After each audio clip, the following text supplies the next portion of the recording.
American Airlines Group Inc. agreed to pay $45 million to end a consumer antitrust lawsuit that accused it and three other major U.S.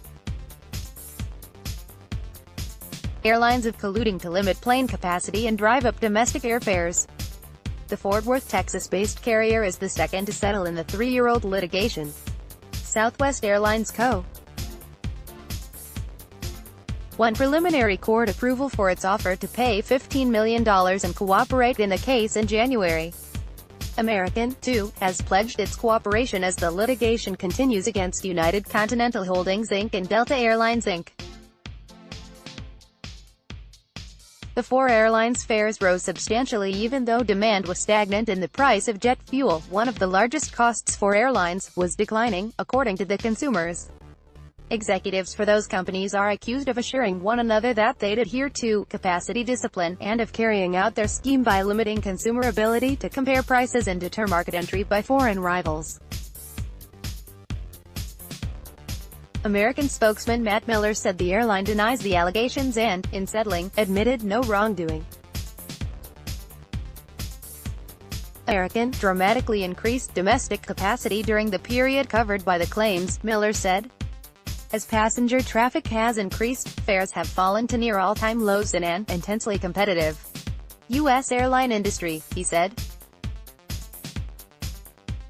Despite our firm conviction in the appropriateness of our actions, costs to defend against antitrust litigation often run into the tens of millions of dollars, Miller said. So while it is difficult to agree to a settlement when we believe we were right on the law and the facts, settling this case is a prudent decision for American.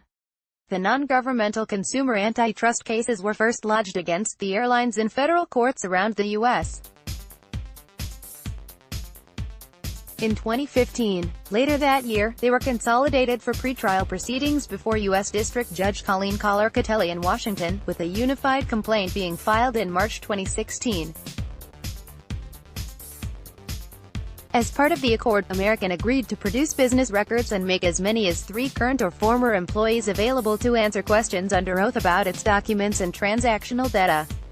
The deal must be approved by a judge. A final approval is still pending for the Southwest Accord.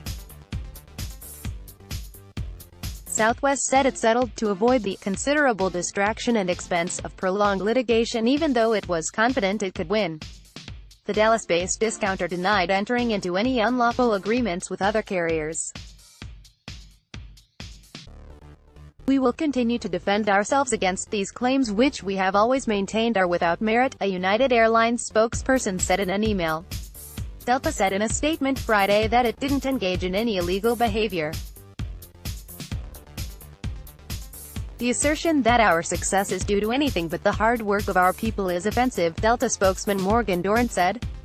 The case is in Ray Domestic Airline Travel Antitrust Litigation, 15 MC 1404, U.S. District Court, District of Columbia, Washington.